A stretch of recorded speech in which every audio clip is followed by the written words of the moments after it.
gonna be cool. I bet. Hey everyone, and welcome back to Actors in Conversation. Today I have the pleasure of interviewing the wonderful Gary Hetherington. How are you doing today? And thank you so much for coming to the studio. Oh, it's my pleasure, Monica.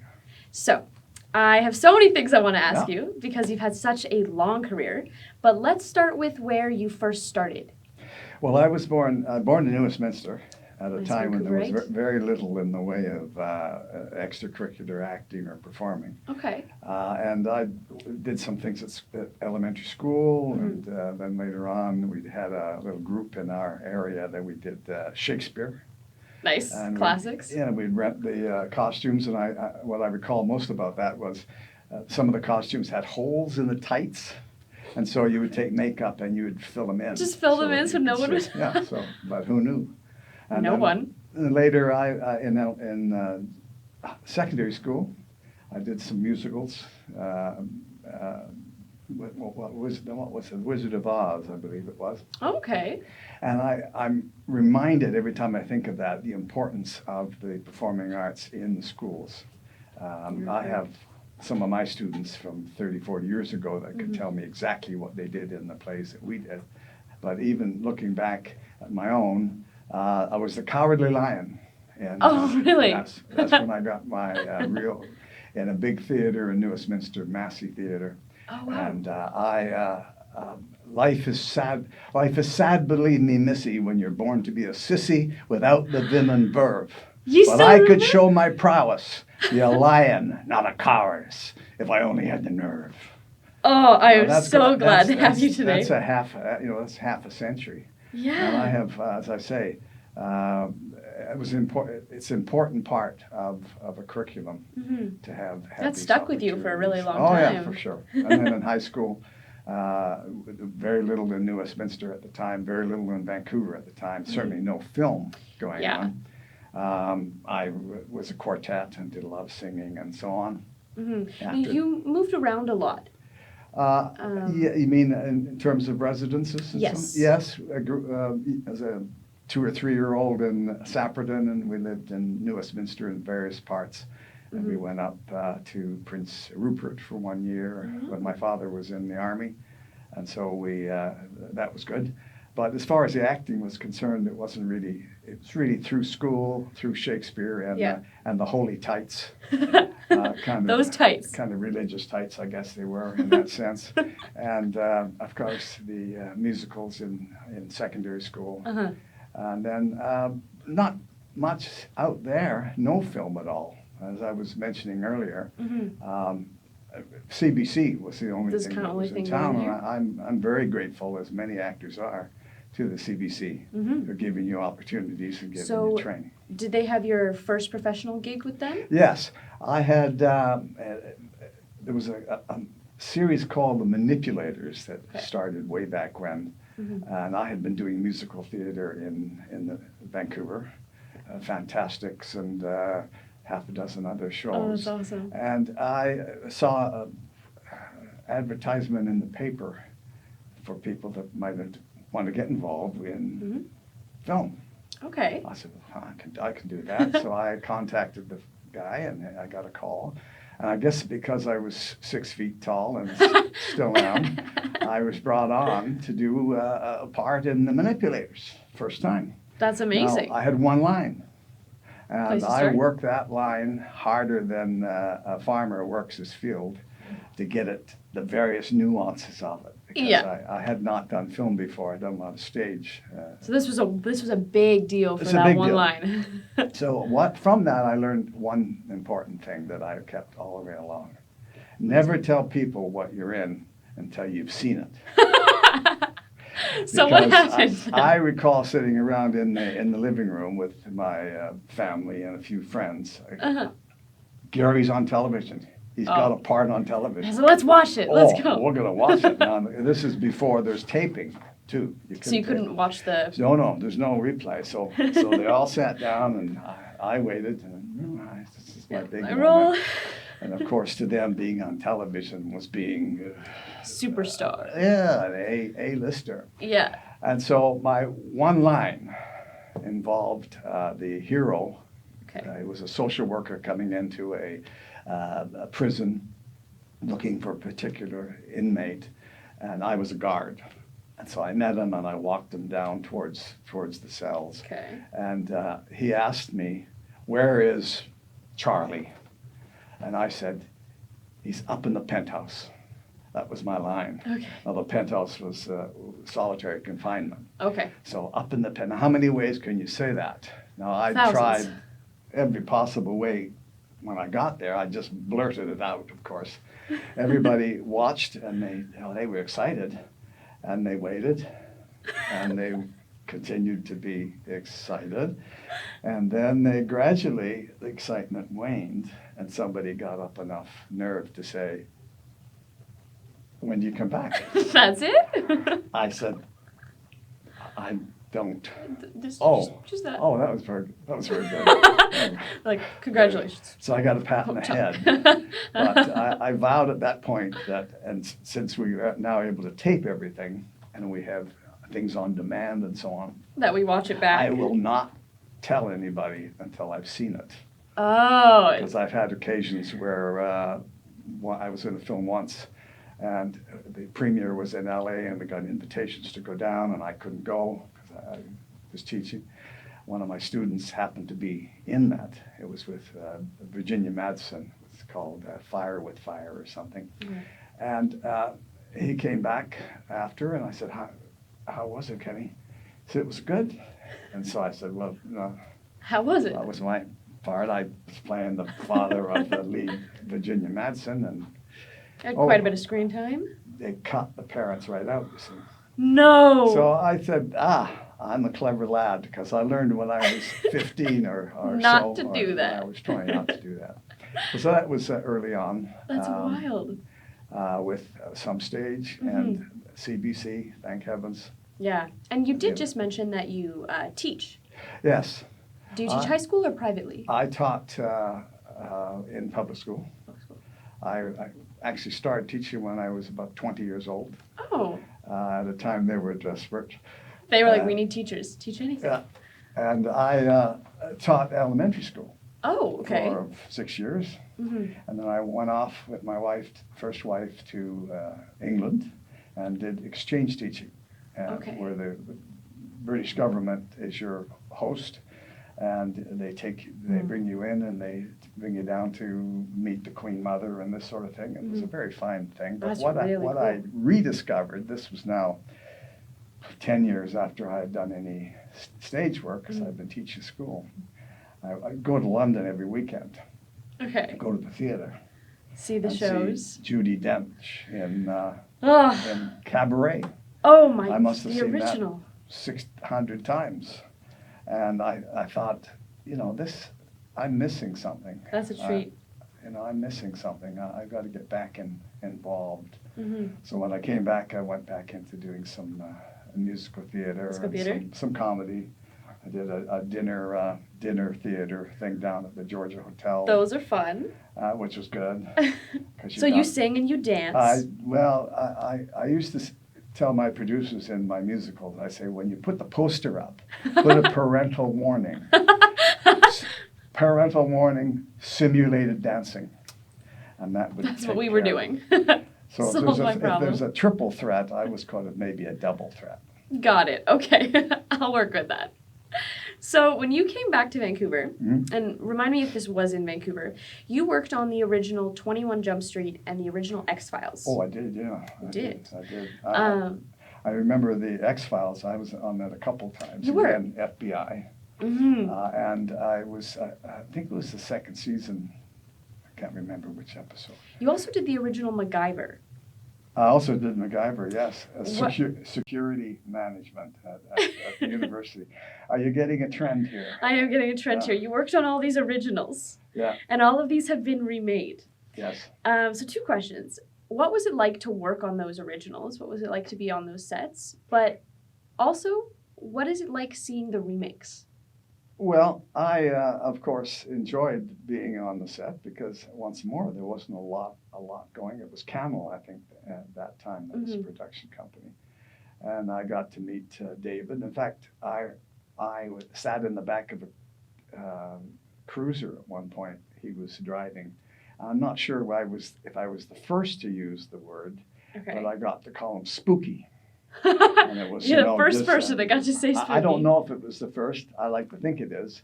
But when I said it, my partner, I've forgotten who the actor was, he was all, that's a great thing. So it seemed like it was an original. We're chums now. So that's my claim to fame with the X-Files. And then That's I really cool. did another one with Jillian, again as an FBI. Played a lot of cops in this. A lot of cops. This is what I would say to some of my students about the difference between stage and film, at least in my opinion. Please. I think with stage you get to show who you can become, and with film you get to show who you are. And unless you really know something about who you are and what you project, you're going to be frustrated. Frustrated in finding work or frustrating auditioning? in wondering why you're not getting the part, why I'm not getting the part as the young ingenue who falls in love with it. Because that's not who you are. In fact, there's a lady in town that you may know, Linda Darlow, who's a fine actress and a coach and a teacher. She used to do an exercise that I used myself in my class that illustrated that point. And what you would do is you'd say, today we are all casting directors. Okay. And here is the listing of the people we're going to be casting. Now, each one of you is going to go on camera and you're going to read this paragraph. Paragraph would be pretty benign, pretty nonchalant. It'll be, went down the street and I saw some friends and we went up for dinner and blah, blah, blah. Very simple. Everybody did that. It was played back, and the collection of people were to select from what they saw how they would cast that person. How would I cast you, Monica, when you presented it? I think I would put her here and I'd do this. And so at the end of it all, you would get your own feedback. You'd see, Gary. What they thought of you. Gary is a security guard. He's an authority figure. You know, he's a CEO. He's a lawyer. That's what he presents as. And that is the blink. If you've ever read the book Blink, that's the blink. They say that real estate people they can tell in 7 seconds if they're showing a house whether you're interested or not. They can read that. It's the same with auditions. It's the same when, you have an impression of me, I have of you. If we were casting, we would say what we thought. You would know. And I think it's important for people, for young actors especially, to know who they are, which is difficult for all of us. Yeah. It takes a lifetime. Lifetime to learn that one. I have done this exercise before, though. Have you? Okay, so you know it. I was listening. I was like, I have done this.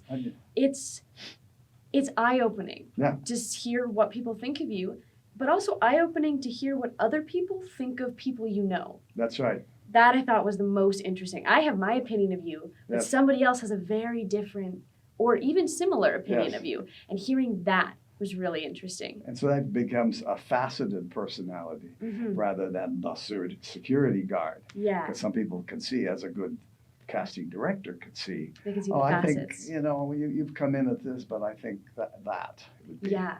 I had that experience too. Yeah. Oh, that's incredible. The very, very cool exercise. I recommend everyone does that exercise if you study acting. Yes.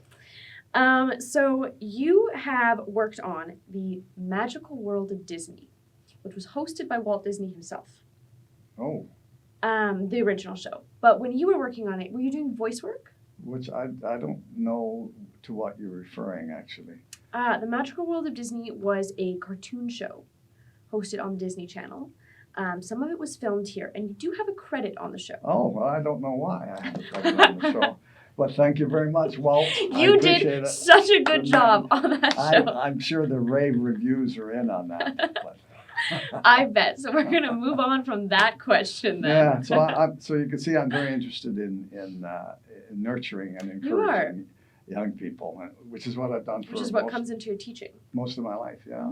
And I tell you, in the early days, it was always interesting teaching school, which I loved. And getting an audition, you know what it's like. You get an audition at 6 p.m. over dinner.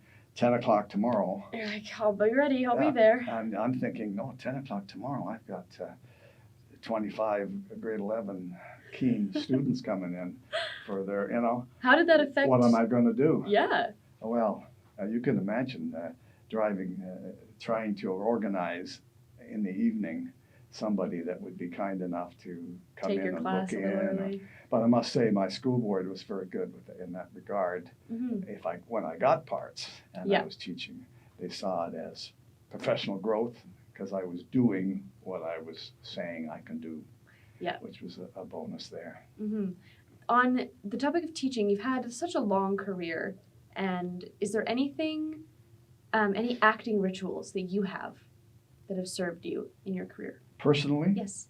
I'm very interested in recent preparation of script and all of that. We can go through that if you like, but most people know about that. What do you do when you get a script? Yeah. I can tell you briefly what I do when I get a script. Obviously, you read it. But what a lot of us don't do is reread the description of, because I've had occasion where you go through and you do it. Someone said, well, did you know that you were, I don't know, a farmer with one arm? Did you know it's the middle of the night right now? Yeah, did you know? So certainly, knowing what time of day it is, where you are, what your relationship is with the other people, what you want, the objectives, all of that stuff is good. I've been more and more interested since I took some work with a man named Michael Kostroff. I don't know whether you know about him. He was an LA actor who was in The Wire, was the big thing that he was in, and he was also in recently The Curse, something about America, something about the. I'll think wouldn't be able to tell you that name. No, it was something about the end of.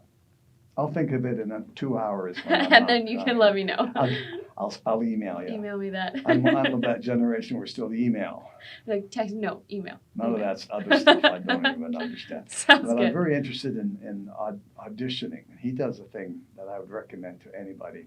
He's also on Facebook, if you look him up, on the psychology of auditioning.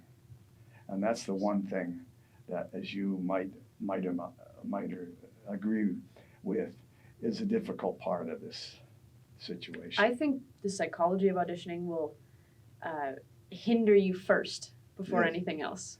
Yes, and it's you can prepare, you can have your lines down. Then you get in the room. And you're there, and that's when really the challenge, in my opinion, and I would say to anybody starting, that's a good place to spend a lot of time thinking about it. The psychology of it. For example, and I'm quoting Michael, I wish I could say it was all mine, but he likens it to you're a carpet salesman. You make fine textiled carpets with wonderful designs, and you're bringing them to a prospective buyer. And I lay them on the floor, I show you, I demonstrate them, and thank you very much. In other words, you're not somebody coming cap in hand. You're coming with somebody with something of quality to offer. It's already ready.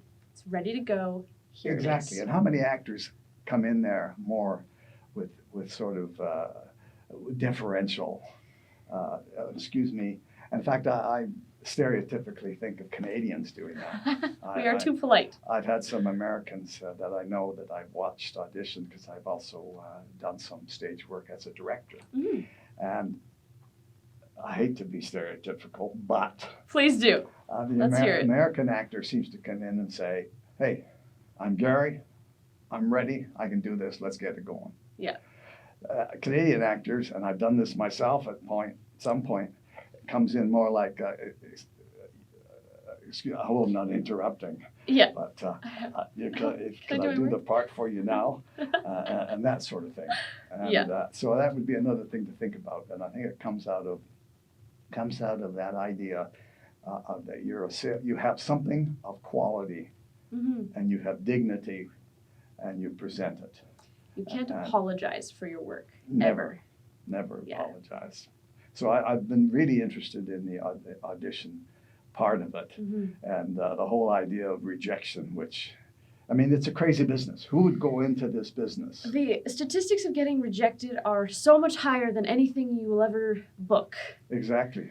Well, I think, again, I use an analogy of the sports. I did until March because of the circumstances out there. Played hockey. Okay. And, if you get 10 shots on a goalie during the game, that's a good game. If you score, it's an even better game. Fantastic. But you don't expect to score every time you shoot. Yeah. Because there are so many things going on that you can't control. Exactly. And I would say to actors, think about that. Think about how much you can actually control. Some actors think, I used to do the same. I think that if I only could figure it out. Yeah, if I'd only changed this or understood this better. If I could just figure out what the magic formula is. Yeah. But there is none. And all you can do is, I'm sure you appreciate, is to control those things you can control. Mm-hmm. And to let the rest let the rest go. My teachers, a long time ago, they had this quote that they would say, and it would be, you could be the best violin in the entire world. You are the best violin. Yes. But they're looking for a guitar. Yes. It doesn't matter how great of a violin you are. They're still looking for a guitar. But when someone's looking for a violin, you will be their violin. Yes. And I think that's a good way to look at auditions. I think so. And to think to handle rejection. Well, to think you can, first of all, that you can control anything. Mm-hmm. All you can control is what you present. Yeah. And as soon as you walk in the door, like the real estate agent, there's already a decision made. The way you walk. And you may look like somebody's, in your case, ex-wife. Yeah. And I never liked her. There are all these other things you cannot. All you can do is present your carpet, present your wares, and just let it go. And know that, and not to make it, as so many actors do, the focal point of your day, even. Because it's not. You'll have another one next week. Well, yeah. There's always another one. Mm-hmm. And I had an interesting thing happen to me, and I won't mention names, but tell me more. Go on. No, I would Tell me never more. mention names. Not so long ago, I went out for an audition for a feature, and I was to play the father along with another, obviously a lady, who was a wife. Not so obvious. But, not so obvious anymore. I was to be the father of the lead actor. And for some reason, I had a terrible moment in time. I went in and I didn't quite get the line right, and it bothered me. And I jumped on the cue, and it was just a mess. And I had the casting director, and I hope he or she never sees it, actually tell me that words were written in a way to be spoken in an accurate way, and that I was jumping on the cue, and well, I was devastated. This is a terrible thing. I went home to my wife, and I thought, well, maybe this person's having a rough day. So you always have to appreciate people have their own stories. Mm-hmm. I went home to my wife, and I said, maybe it's time I've obviously lost it. I can't act anymore. I'm not going to do it anymore. I was really devastated. Yeah. For several days. And fortunately, I was playing hockey twice a week. I played hockey, and I felt better because one of the things you want to do as an actor, I think, is have other things that excite you. You do. You have to. If it's just this, you'll go mad. So it's other things. So I played hockey, and then the weekend came, and I was feeling a little better, thinking, but I got to understand what's going on. No, I got to quit this. Played hockey Monday, got a call in the dressing room saying that the director wanted to meet me today, and that I was being offered a different part. But a part. A better part, as it turned out. Amazing. I thought, okay. Yes, I will meet you today. So I met with the director late that night, and we got along fine, and I did this. The irony of it all, when I finally saw the final production, the father and the mother of the lead were cut. Oh, no. So even better. Well, the moral of so there was a sweetness there. The moral of the story is you never know. Exactly. I've had occasions where I've sat down with you as a director, and we've had a great time, and I wore my suit, and they said, hey, that suit, can we rent the suit for the shoot? Sure. Did I hear from them? No. No. Oh. And you know the classic comeback to that. They went a different way, different direction. Always, that's what you hear. We're going a different direction all the time. Absolutely. I think you'll have to live with that. The thing to remember is it's not about you, as you've suggested too. It's about all the other factors over which you have absolute no control. And in fact, you don't even know what's going on in their mind. They don't necessarily know what they want. You don't know if they have a stomach ache when you came in and they weren't focusing, and well, sure, thousands of things. Yeah. But I think it gives you the freedom to do your work and the freedom to audition. Yes. When you're not so focused on it's about you and it's if you're good or bad. Well, and I think you're absolutely right. To reiterate, I think it comes back to having to feel good that you are doing something that most people can't do. And that it's in some degree a privilege to be able to do it. And instead of looking at the audition as a job, because you're probably not going to get it. Yeah. The odds are so much against it. To look at it as an opportunity to do what you like, to sit down and be somebody else and feel other things, and you have an audience. Someone who will watch it. Exactly, and appreciate it. And the thing I always try and remember and have my students remember is that the casting directors want you to succeed. They are on your side. That. Their reputation's at stake as well. So it's that the psychology is something that I'm really become more and more interested in as time goes by, because you're probably not going to get the job. Yeah. Oh, we could delve so far into the psychology of auditioning.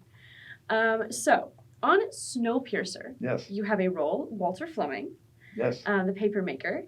Can you tell me a little bit about working on that show, first of all? It's a very big sci-fi fantasy show for Vancouver. Yes. Definitely not something we see here that often, which is nice. So just tell me a little bit about working on that show and your death scene. Well, before I tell you about that, because you mentioned death scenes, I was anticipating you're going to ask me what roles I like to do. We'll get to that. I'm going to answer a question you didn't even answer. Amazing. Doing my job for me. Two things come to mind. Once when I was in the mid-90s, my wife and I and then 14-year-old daughter decided we'd take a year off and would go to Europe. Which we did. This is when we went to England? This is the second. I went to England the first time as a 26-year-old. I went back there as a 55-year-old the second time. And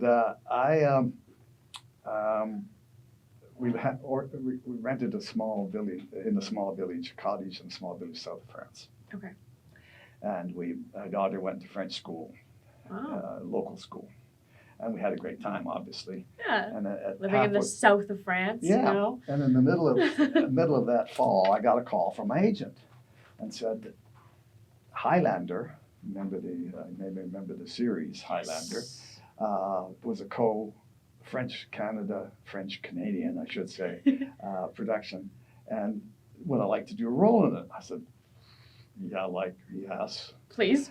And so I ended up working on Highlander with Adrian Paul, and what was exciting about it was I played Carlo Capodimonte. I had a casino. The casino was in the Chateau de Bergerac. If you remember Cyrano de Bergerac from the classical history theater, and it was a chateau, and it was supposed to be my casino. So that was one thing I enjoyed as much because of the locale and the treatment, and going to Paris and being treated well. And the other one was, of course, Snowpiercer, and it was interesting because, as you said, it was a big thing, and the whole concept of a train and one thing and another. And what was interesting about the audition for me, back to the theme, is you never know. I went in and I remember just sort of throwing it away and whatever. Well, yeah, it was unusual. And so I got Walter the papermaker. Now, Walter, as you may know if you see it, is scarred. He has acid burns on here. And so we had about an hour getting that prepared, which was fun. Fun, yeah. And I don't know how much you can tell about a plot when it's out there, but there is obviously a revolution, and Walter in his mild-mannered way is supporting it. And you asked me about the death scene. I wondered about it too before. I thought, how I read the script and I said, how is this going to work? What's it going to be like? I had done a death scene before actually, but how am I going to do this? And then I finally thought, well, this is maybe an opportunity not to plan anything. And just go in. Just really live it. Yeah. Which I tried to do. And I don't know whether you've seen it, but the way it transpires after Walter is caught, he is put in a chair like this and strapped in, and a mask is put on him, and what is fed into him is like minus 50 degrees. Air to freeze his lungs. Freeze the lungs. And then what they did, interestingly enough, at the end is they had the eyes go red, not red, go blue. Oh, which my was gosh. kind of cool. Yeah, that's so cool. So the whole thing was cool. I enjoyed working with a little bit with Jennifer and Allison Wright, who's such both great people to be with. And the whole outfit was just wonderful. They treated everybody well, and it was fun to go through the train and see the various. Did they have the whole set built as one train? Well, they had sections. Sections built. Yeah, but I mean, there were. I was in my third class place, so I got a good feel of that, and I got into the executive suite, which was a big deal for poor old Walter, he was a third class guy. But so I enjoyed that. That's crazy. I had one other example of being killed. I seem to get killed a lot. Do we enjoy being killed? Well, gee, I did a horror movie, which was another thing I enjoyed with John Carpenter, the famous Hollywood director, and with Norman Reedus. And that was an example, too, that I wondered how I would deal with. I read the script. Rich guy, daughter's a drug addict. Okay. Gets wrapped up with a theater guy, which is Norman. Yes. Kills herself. But she comes back, doesn't she? She comes back. And have you seen it? I've seen clips of it. Oh, okay. The final scene. I admit, I've seen clips. Okay, the final scene I saw, and when I read it, I said, what happens is Walter and my son-in-law are getting into a fight. And poor old Walter, who's not as agile as his son-in-law, ends up on his knees and all bloody. But what is playing is a movie, and the movie of the movie in the movie is about a movie that was so terrible that anybody who saw it committed acts of evil. Oh my gosh. And this was it. And the rich man had hired my son-in-law to find it. So anyway, the final scene, movie, horrible things, Walter barely alive on his knees. On the screen, his daughter appears, nude, bloody, and comes to her dad. How am I going to play that? I thought, how am I going to play that? Well, even now, as I'm telling you, I have to be careful because I'll get emotional. Nonetheless, that was another example where I said, no, just do it. Just do it, and it'll work out. And John Carpenter was so good as a director. He's one of the best directors I've ever worked with. That's awesome. Because he was not all about one-way communication. It was two. He was willing to discuss it. Well, yeah. In this scene, my daughter comes. She's bloody. She's nude. and it says nothing about other than embracing in our scene that we have. I said I would take off my jacket and put it on her because she's my daughter. Yeah, you want to. And he said, that's a great idea. So I thought, what better relationship can you have with somebody who takes a suggestion, and if it's valid, then works with it. To directors being like, I also see that your character would do that. Yes. It's a good idea. Let's do it. Yeah, I like that. And you don't get that often. No. You don't get often. Not with every director, Yeah. that's for sure. Are you still teaching right now? No, I retired some years ago. Oh, In okay. fact, So we're just acting is a acting, full-time and job? I have tried to create a balance in my life. I have grandchildren, and I have Lovely. grown children. Congratulations. And my wife and I spend a lot of time travel. We like to try and balance my work with some fun and some play, Yeah.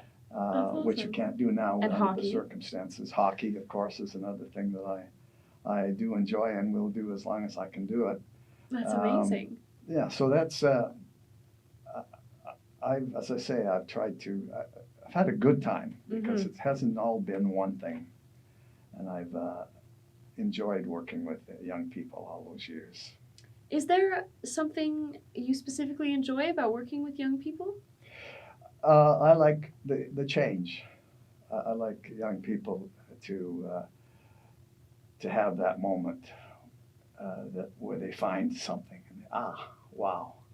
It's like in Helen Keller when she realizes that her caretaker is trying to get her to say a word, and suddenly she's She's like, I get it.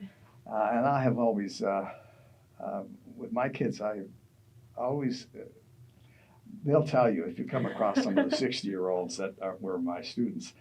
I used to have a kind of a paradigm that was there are destroyers, there are watchers, and there are builders. And which do you want to be? And which do you prefer to be with? And I would always try and encourage the kids that I worked with, to identify, even with me. Really? If I were to say something, and I'd say, hey, Mr. H, wasn't that kind of a destroyer thing? You're right. And I always found that was a bedrock that to work with young people that I found very valuable, because they could identify each other, and sometimes the destroyers that were there, the other kids were empowered to say, oh, by the way, what you just did was destroyer. Yeah. And so anyway, but it helped them. I digress. It helped them be able to identify people and identify each other and in themselves. Exactly. And most importantly, to have the courage and the trust to be able to say it to the teacher, if the teacher. That's key. Yeah.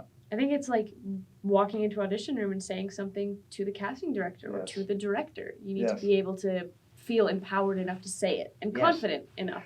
Well, you see, when I was teaching in secondary school, there's actually two parts to it. There's a drama and there's acting and there's script writing. Drama, I found quite exciting as well as the acting, because the skills, I'm sure you will agree, that you learn, such things as trust and imagination and teamwork and so on, whether you go into acting or not, will hold you in good stead, I think. It'll serve you for a long time. Yeah, I think so. I have a set of questions. Okay. I would like to ask you. So, I'll start with number 1. These are thinking questions. We'll start with number 7. We're going to start from Mix all right, no, we're starting with number 7 now. All right.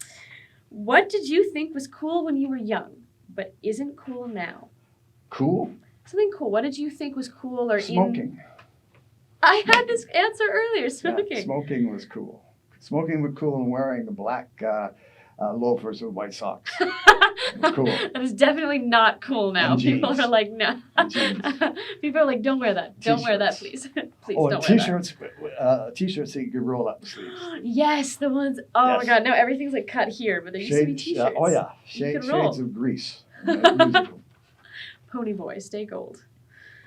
All right, number 6. If you were immortal for one day, what would you do? If I were Immortal. immortal one day. for one day, gee. No risk of death, no risk of injury. What would you do? What would you get up to? Immortal in one day. I'd probably take my family back to Hawaii. I love that. Maui. We love Maui. We've been a few times. Oh yeah, we've had a couple of family gatherings there. Everybody. Oh, what a great place to have a family gathering. Yeah, we love Maui. So that's what I would do. I'd phone them up. I'd say, hey, do you want to go to Maui? And they'd say, yeah, I'd like to, but I can't afford it. I say, first class tickets. We're all going. We're all going. Blowing it. Yeah. I love that. Okay. Number 5.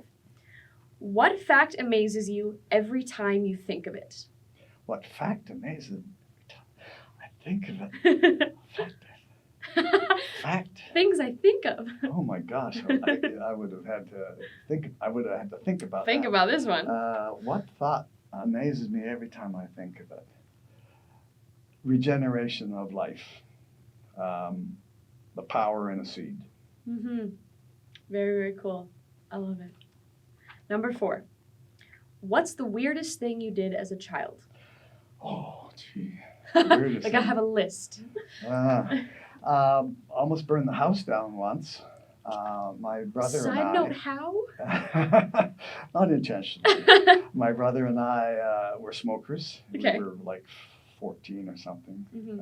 and we were smoking up in our bedroom. And my mother called up. She worked as a nurse's aide.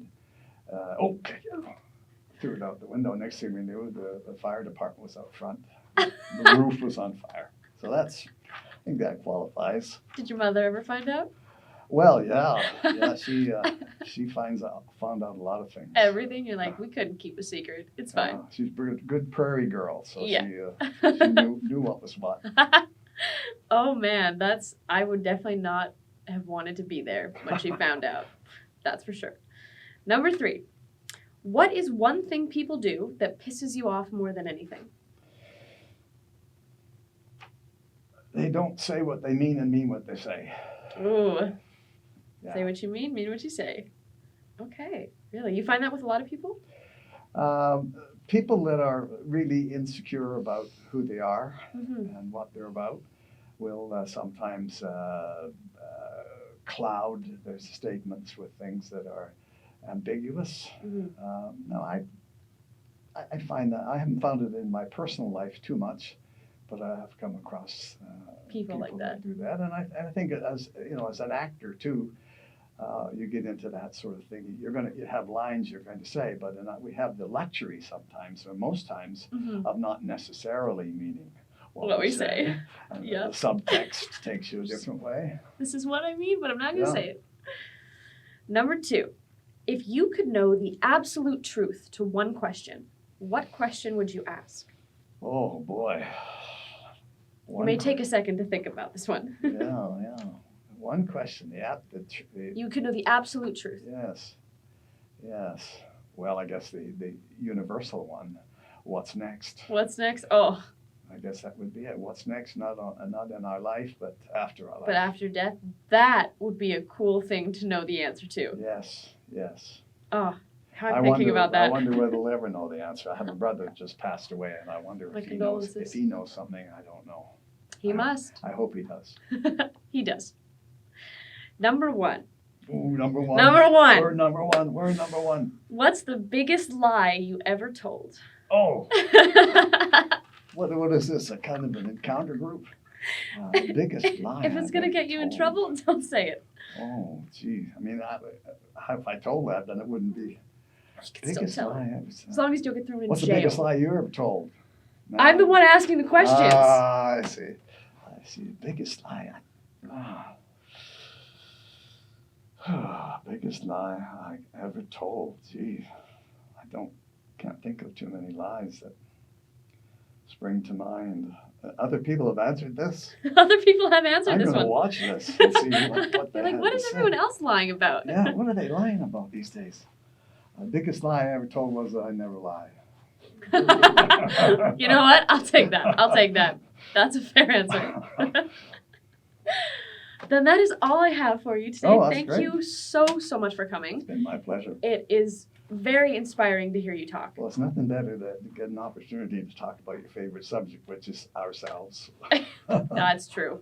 People love talking about themselves. Thank you. But thank you so much for coming. I learned a lot today. I did. So thank you. It means the world to me. Thank you. Thanks for having me. And thank you all for coming to see the show today. It means the world to us. We can't do this without you, so thank you guys so much. And if you're an actor, if you work in the industry, if you just like the show, click down at the bottom to subscribe, and there's links in the description for Instagram, Facebook, and Twitter. Thank you guys so much, and we'll see you next time on Actors in Conversation. Bye, guys. Any more? I have no idea what it is.